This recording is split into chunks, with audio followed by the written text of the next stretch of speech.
Hey guys, Mr. Jaeger here, and welcome back to H3VR and sound check. There you go. So we're back on H3VR. Been a while since I've recorded anything in VR. It was an absolute pain to get this thing set up, but we're here.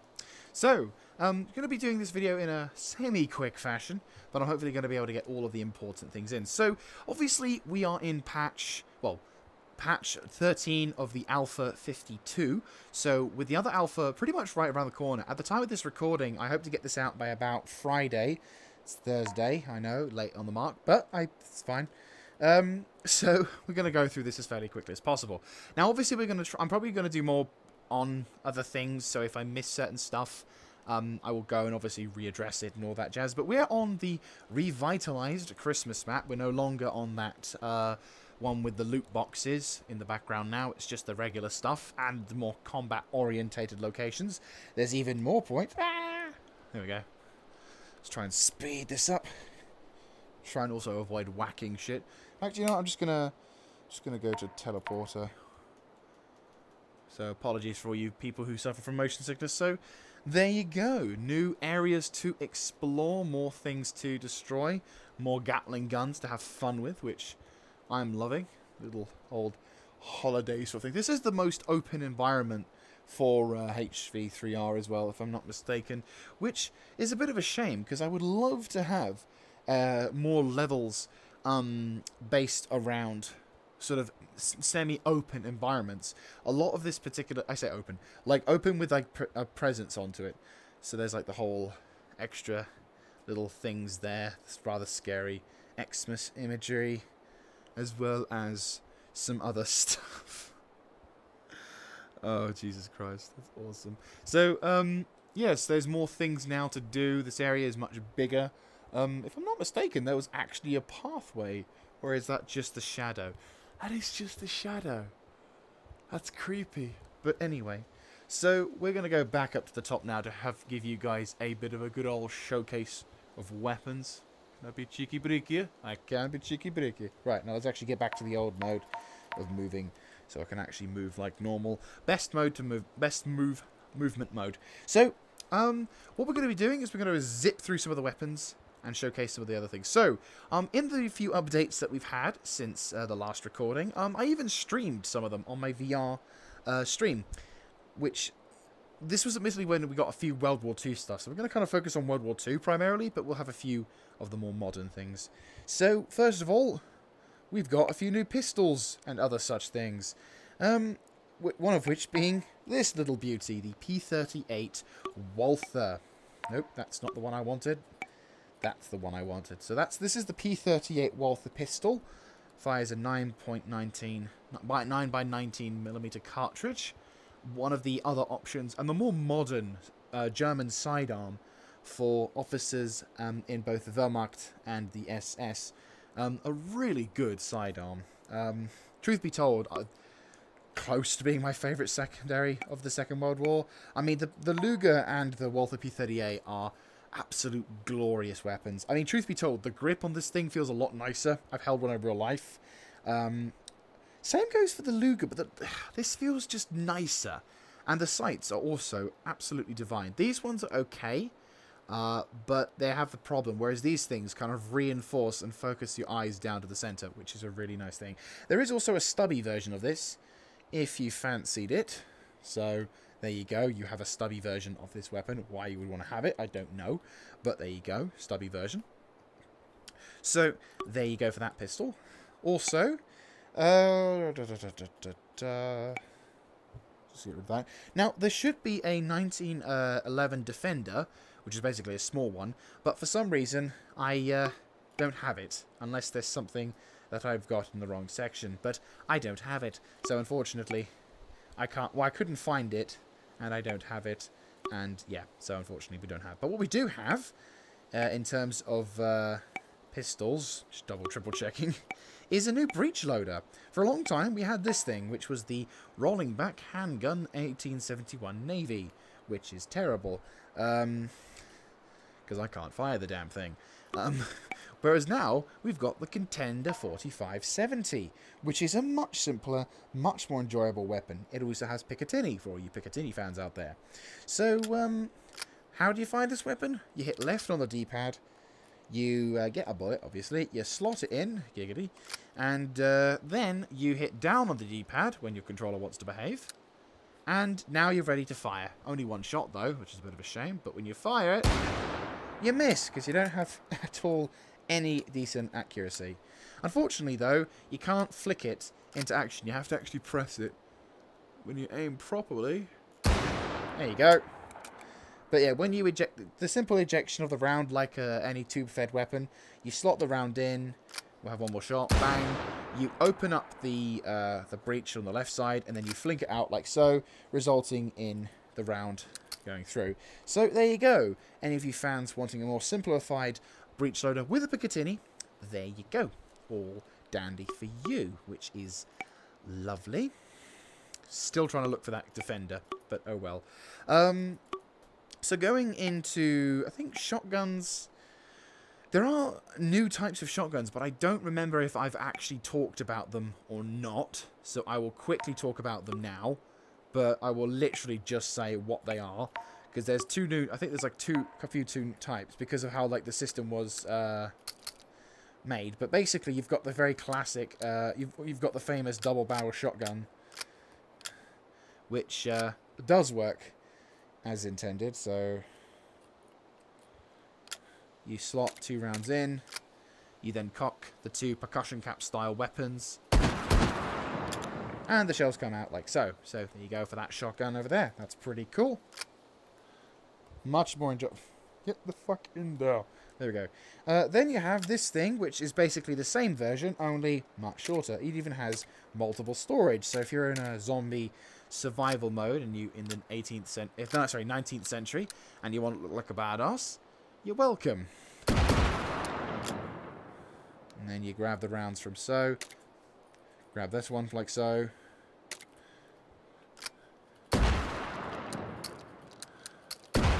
There you go. So, there's that one. And finally, you have this thing, which again, I think we've had, but I will mention it now because I don't think I've mentioned it before. Basically, an extended version, fucking huge stock, of the shotgun cylinder with a Picatinny. There you go. So, for all you shotgunner whores out there, you are welcome. Just clear the rounds. Right, okay.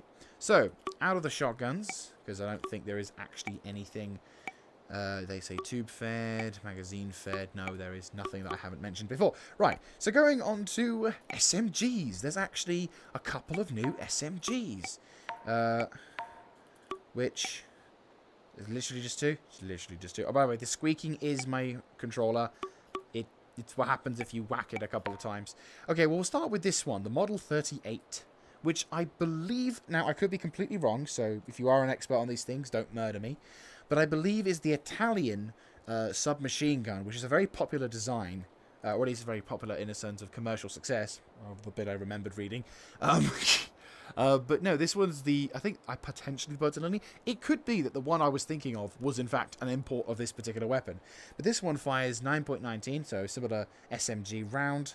Simple 30 round mag, though you do get a 10 and a 20, though why you'd want to have a 10 or a 20, I don't know. The unique selling point, there's the safety, of this particular weapon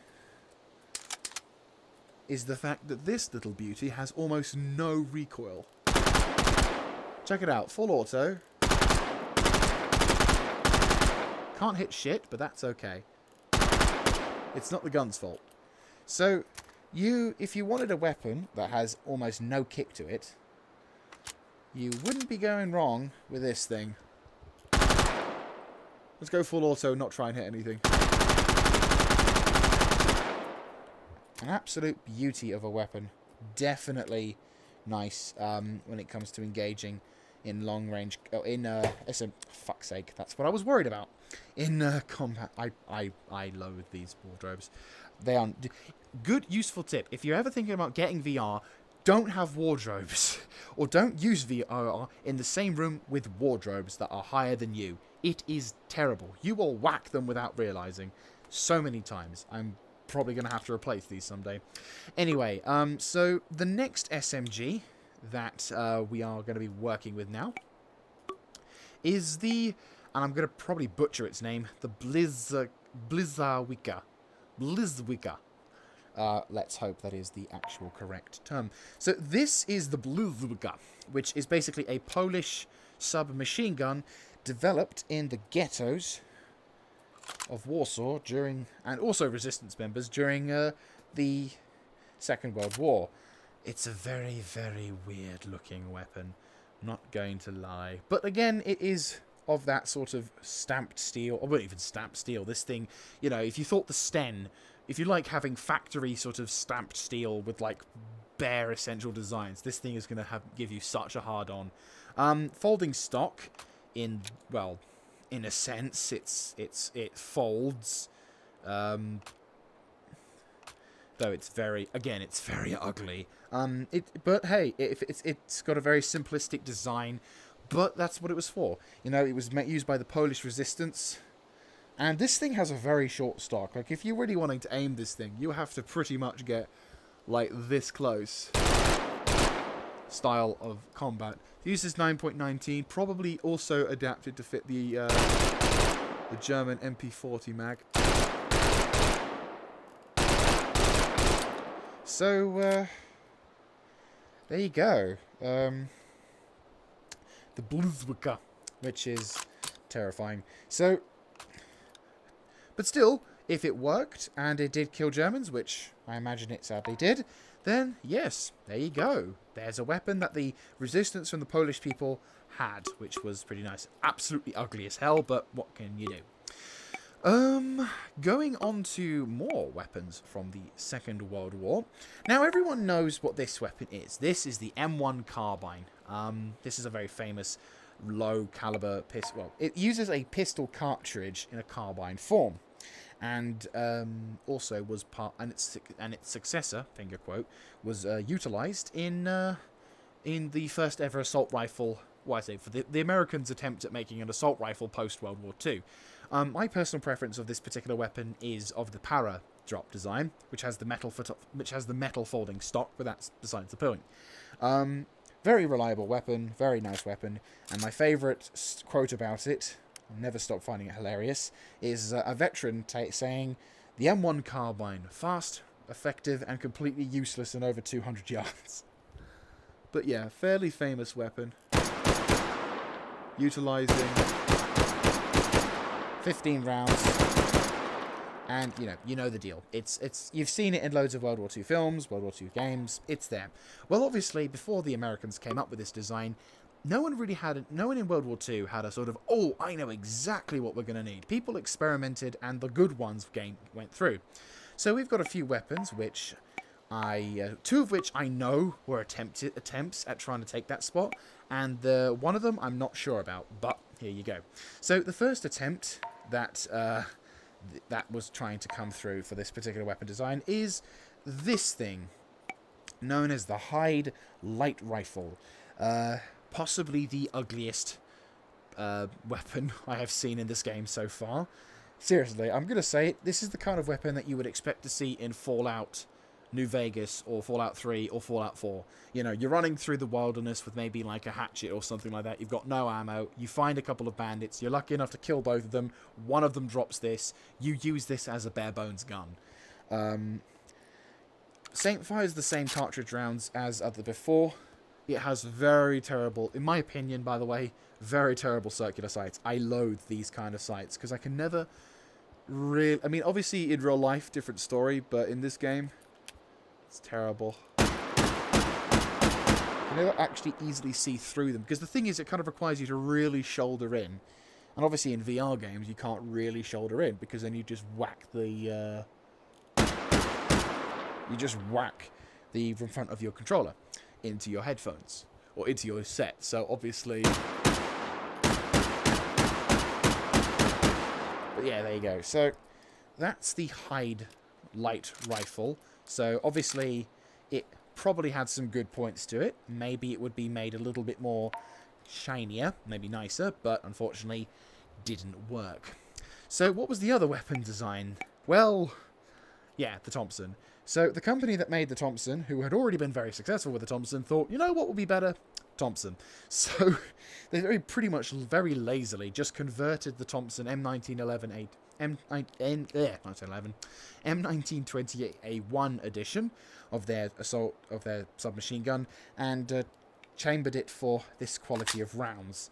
Literally, it is just a Thompson, except it looks like a Thompson with a 20-round mag, only this thing has probably a 20-round mag, only in the really weaker caliber design of thing.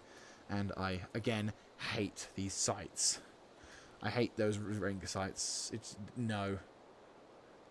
It's really difficult aiming with this. So, obviously, not as much of a kick as before, but yeah, this thing didn't even have a chance because the thing was the stipulations that the American Army wanted was something light, effective, reliable. This thing was neither light, effective, or reliable for a paratrooper. You know, like you would not want to be a paratrooper dropping into France in 1944 with that thing as your carbine. So no, that was an instant. And finally. We have these two weapons, which I don't believe were attempts at making the. I don't believe these were attempts at making the rifle for the carbine, but they are carbines themselves. So this one is the Model 8, which fires a 35 Remington. Simple 5-round clip going in. These ring sights aren't as bad, because you can actually use them a bit. They're not, like, pretentiously small. Still can't aim for shit with them. But there you go. So, there's the Remington with the first version. And then there's this version, which is the Remington 81, which is the same weapon, but obviously chambered to have a magazine inside, rather than... So you'd mount that up, and there you go. Now you've got an actual magazine. This thing kind of feels like a World War II weapon. Probably is. Still can't hit shit. But this thing has a much better sight. This thing has these kind of sights. These kind of sights, much more enjoyable to work with. So much easier.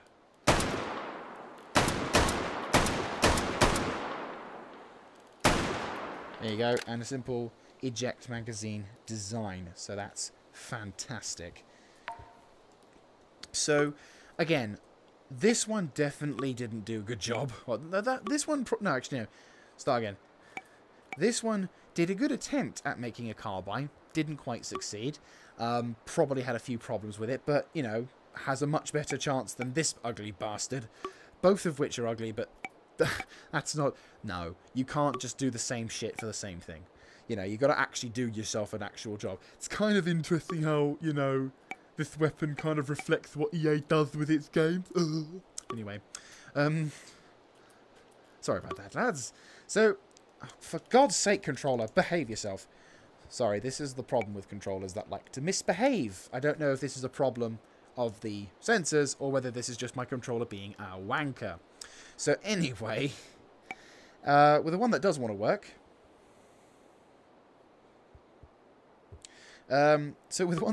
work, we will quickly now talk about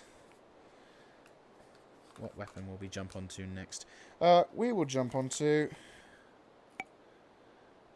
the AK-101. Now, I know I said I'd stick to World War II, but I just want to quickly talk about this weapon, because I do not believe I have talked about this weapon yet. So I will quickly mention this now, and then we'll go back to World War II, promise. So this is the AK-101 firing a 5.56. The other versions of the AK, for example, the AK-74U, fire a 5.4, 9.39. And of course, the same kind of caliber that goes for the AK-74M. And the AK-7N, I think, is the one that fires the higher caliber thing. But this one fires the slightly higher caliber, more Americanized, more NATOized 5.56. So, there you go. It has all the modern attachments, and it also looks pretty damn sick. Also, it's really long. But no, this thing is an absolute beauty.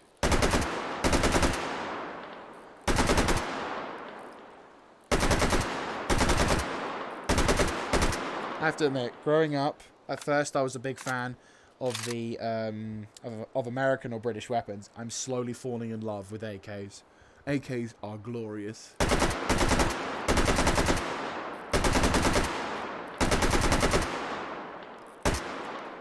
I mean, what other weapon can allow you to do this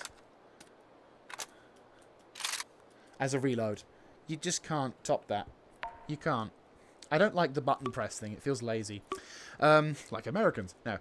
So anyway, going back to World War II/20th century. Come on, remotes. Be serious. Going back to 20th century equipment, we're now going to have a look at this thing. Oh, dear God. Right, so this is the Mosin Obrez pistol, or pretty much Mosin Nagant pistol, because why not? So if you happen to be a fan of EA, or the very few people who are still a fan of EA, you may of course recall seeing this in the game Battlefield 1, where you basically, it's a fairly simplistic design, it is simply a very much short pistol, or bolt-action rifle into a pistol form. God only knows how you would actually practically use this, but apparently someone did. Normally, you probably would want to use two hands to steady your aim as you fire with no sight, and you basically use it like a bolt-action rifle. Of course, if you were an idiot and you try and use it with one hand, there goes your wrist, it's all broken, because firing a 7.92? 6.2, okay, 0.3 difference, still going to hurt your hand. You try holding it in a lazy style formation, you fire that, the recoil is going to yonk your wrist back and probably do some ligament damage at the very least. It's not a very intelligent weapon at all. But, hell, it's the Russians. What do you expect of them? So, there you go. If you fancy running around with a bolt-action pistol, your dreams are now true. Anything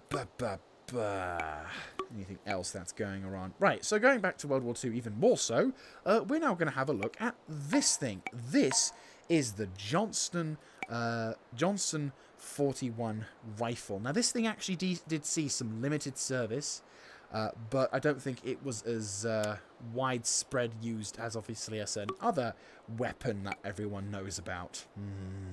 No, this is I think, once again, one of those experimental builds of a rifle that actually probably had some credence and also has a very interesting method to it, but I don't think quite survived against the M1 Garand.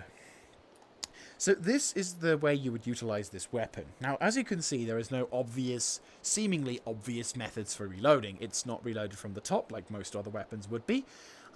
It's actually loaded from the side. You see this metallic cylinder style thing? What you do, you grab your 5-round stripper clip, you honk it in on the side, you press it in on the side, and you do the same thing on that. So you have a 10-round clip. So you have 2 more rounds than the M1 Garand. And obviously then you cock the weapon back like so. And now you've got yourself this weapon. Though it does have these horrible sights, which I loathe.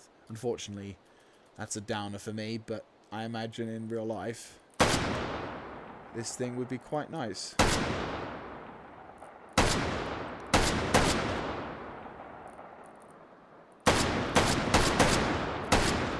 So, there you go. This is the Johnston rifle. You do think you'd put it in there, but no, it's literally there. So, there you go. So, this particular weapon you probably couldn't manually feed rounds into, but hell, not a bad attempt. I'm not going to lie, I love this design. Like, this weapon looks absolutely gorgeous. Like, the blending between metallic... Start again. The blend between metal and wood is adorable. I love it. I absolutely love it. Right, we've only got a couple more weapons to show you, and then we'll be wrapping things up with some boom booms. So, what's the big thing that, to be honest with you, we actually did kind of cover, but only in a live stream? These babies. So, in the update that came about 3 weeks ago now, we got an access to a whole buttload of machine guns, one of which was introduced, well, 2 of which were already in the game. The others were little extra add-ons. So this thing we will start with is, can we use that? Yeah, which is, so this little beauty is the DP-28. If you've played the game Rainbow Six Siege, you know exactly what exactly what this weapon is, and how much you probably hate it or love it, depending on your relation to it. But for anyone who doesn't know, this is the Russian light machine gun from the Second World War. Magazine fed, 47 rounds. Heavy as shit. You've seen this, held this thing in real life. Doesn't, of course, have a safety, but look at the magazine. That's awesome. A great way of telling how much ammunition you've got left. You take the disc mag out, you carefully plant this on the top, you smash it down, you cock the weapon from underneath, and then when you want to fire it again, look underneath. Absolutely lovely machine gun. Oh god, I've let's just do that. So, absolutely lovely weapon. Just toss this magazine out and just, there you go. So, absolutely lovely weapon. Totally awesome light machine gun. Of course, the next weapon pretty much doesn't need any kind of introduction at all. This, of course, is the BAR. And also has my favourite version of the sights as well as the bipod. Oh, so good. Because you get, the annoying thing about certain video games is they change the look of the weapon for some stupid reason, even though you can clearly see that this weapon has the hooded front sight system and these sexy as Christ bipods. But apparently some games just have to get rid of the hood sight. Why? Hood sights are sexy.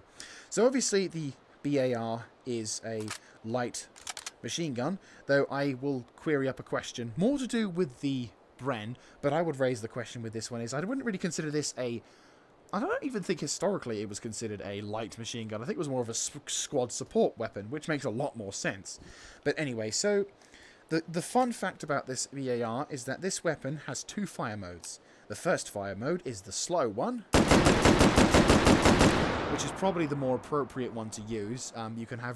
You'll have accuracy on target, no problem at all. You know, pretty effective weaponry. Pretty effective magazine. Pretty effective firing rate. Does, you know, exactly what you need it to do. If you, however, wish to waste ammunition or just scare the ever-loving Christ out of someone, you go with the other option. Oh, I love you. You could go with the fast firing mode, which of course is so much better. So, there you go. Two lovely, oh god, two very lovely assault weapons. Light machine gun assault weapon. I say light machine gun, higher magazine capacity. Debatable, but anyway. So, going on to the third option. This, of course, again, almost needs no introduction. This is the British light machine gun, as it says there. The Bren, Czechoslovakian design, utilized by the British Commonwealth during the Second World War. It holds a 30-round, you could say upside-down magazine of the 303 rifle rounds. And this thing would work in tandem with the infantry, so you'd be assaulting a position using these very interesting sight designs. I think only a couple of weapons had these upside-down mags, the Type 96 and the Bren as well. So you'd fire this weapon like so, where you have your shoulder, you mount it up to it, and you'd be like,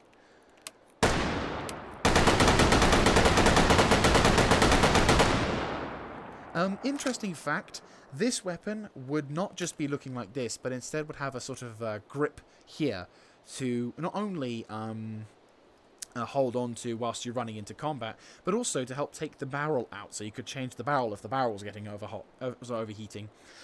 But the thing is, I would ask the question, should we reclassify this weapon? Now, obviously, you know, in the terms of British tactics, this was the weapon that they went with. They didn't really have much other options. They either had this or the big fat Vickers, which were, you know, the Vickers gun, which was something which was used since the early 20th century. So in terms of portability, I can understand to a degree why this was probably the choice that they had.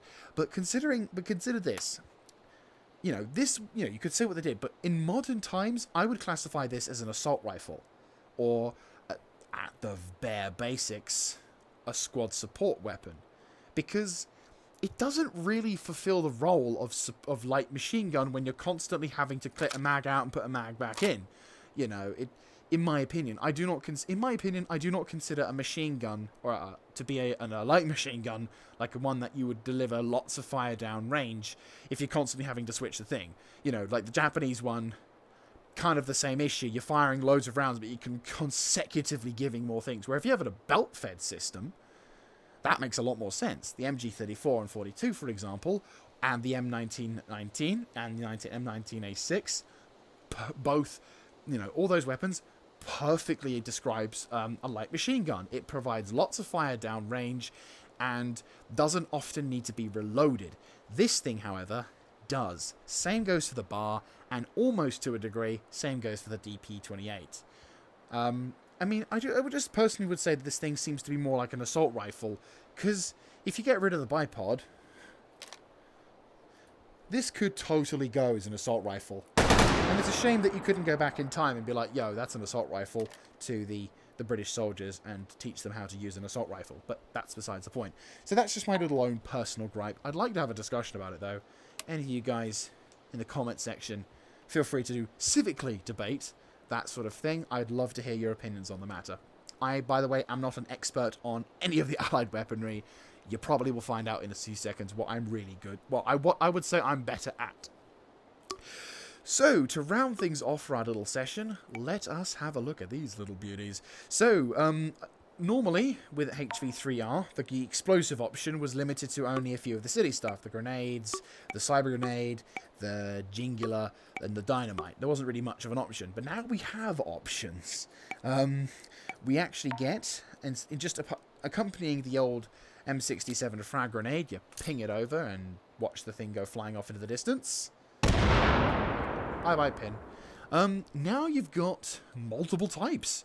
You've got the stun grenade, which is really just a flashbang. Interesting thing, there are 2 pins to this. I didn't even realise. There's the main pin, which you take off initially, and then there's this triangular pin, which if you take this off first, God help you, because the moment you take the other pin off, this whole thing comes flying off. But anyway, let's get this flashbang out. Oh, fuck. Ah, did not mean to do that. Mop. Yeah. Right, anyway. So, there's that. There's also, this little thing. The M2 Pineapple, the very famous Second World War grenade that the Americans used. Once again, fairly similar design to the M67. You simply pull the pin off, you throw, and you watch as it falls down. Much longer fuse, though, than the M67. Then you have the British number 69. Of course, number 69 grenade. This is an impact grenade.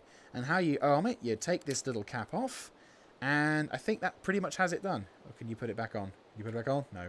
So that comes off, and you throw it at a person you really don't like. Really, we should call that the magic trick grenade. Because now you see him, now you don't.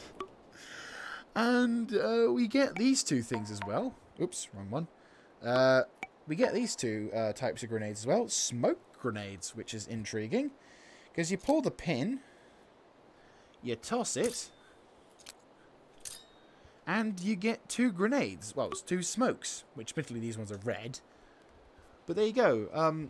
Bit of an interesting style of smoke. I don't honestly know if it works. I don't think it works in combat. Feel free to test it. I don't want to test it because God help anyone trying to come through there. But you also have the America version, which, of course, as soon as you toss, red, white, and blue. You see what's inside it. What's it like? Oh, yeah, literally that's it. It's just smoke, but a simplistic smoke. So there you go. Und finally, we come to my favorite grenade in the world, Steelhandgranate. These little babies, obviously having held one in real life, you kind of have come across by a number of names. Potato masher, because, you know, mashing the potatoes. These things actually were good clubs. Truth be told, these are good clubs. You wouldn't expect them to be, but they are. But no, these particular grenades are often misrepresented in video games because these things are not frag grenades. These things initially were not designed to be frag grenades. They were frag grenade types, but they would be different types of the Steinhandgranate. So there are also other types of versions of this grenade. Oh, whoop, there we go. So the general usage of a Steinhandgranate would be, if we can just get it properly done. He's got the thing right. Oh my god. Oh wait, no, that's bad. Why are you... Oh, why would you do that? Why? I mean, it's correct, but it's not correct. Why would you only have one? Why can't you have three? Anyway, it's a little gripe. Okay, so in terms of combatness, say we're moving up to attack an American position. These things would be used more as a stun grenade. Like, you obviously can kill people in the explosion, but what you would do is say, for example, we're moving into position where my patrol is moving up and there's an American MG shooting at a bunch of my friends over there, and we're basically trying to move in to take that guy out. What you would do, you run into position, you see the Americans all there laughing and joking, not suspecting a thing, or shooting, or whatever. You take this little cap off, and you see this little cord. You pull the cord, you have a few seconds to throw this into the position. The shot goes off. Americans who are concussed, not all of them are dead from the flechette, there's no flechette, are concussed. You run in.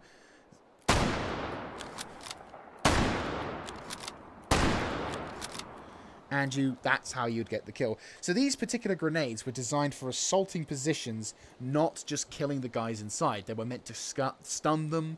They were meant to disorientate, and then the shock troops like SS or Panzergrenadiers, you know, the guys who would run in afterwards, fling these things in, assault a line, and there you go, position cleared. And that would be how you would use the Steinhandgranate. And one extra thing which I don't think as gamers we don't really you don't really understand or appreciate until you actually try it. But throwing a grenade is actually kind of tricky, because in video games, the character you have has a potential kind of throw. Some throws are really terrible, and they only go like that far ahead. And some throws are like, I'm in the end of the universe! And like it's extremely far away, and you can... And in Escape from Tarkov, it kind of gives a slight acknowledgement to the grenade scenario, because, you know, when you start initially trying to throw a grenade, you throw like pants. And in real life, this is the same thing. I can tell you now, I struggle to really throw accurately with these kind of grenades, because you have to throw, and then you have to kind of go like that. And you can see, it doesn't really... I couldn't be accurate to save my life. But if I have this... Obviously, the grip of this thing would be so... I can do this. You can see the difference. It's so much easier to be more accurate. I have to kind of duck down so I don't whack the thing. But the way you'd throw it, it'd be like that. And you can see the distance that's travelling. The other grenade was there. My grenade could go further if I wasn't scared about knocking the roof and stuff. And my Gruppenführer, as one would say, he actually one time got the thing and said you could throw this really far. And he threw it, and it went across, like, over a field into another field. It was pretty much like he threw it and the whole thing just went flying for God knows how long. It was a wooden one though, so that probably influenced it. But the point remains the same, that a grenade, the stick grenade, is far more accurate. You could be far more accurate in throwing it than a standard grenade. But that's just my opinion on the matter. What would yours be? Let me know in the comments section down below. And that's where we're going to have to wrap things up for this episode. I hope you have enjoyed. So, yes, hopefully I'll also try and jump onto other games to do things. I might even do a Let's Play complete on a VR game. You never know. And I hope you guys have enjoyed. If you like this kind of content, let me know in the comment section down below, clicking on the like button, and of course subscribing to the channel. I will see you guys next time. This is Mr. Jaeger, signing out. Achtung, Granate!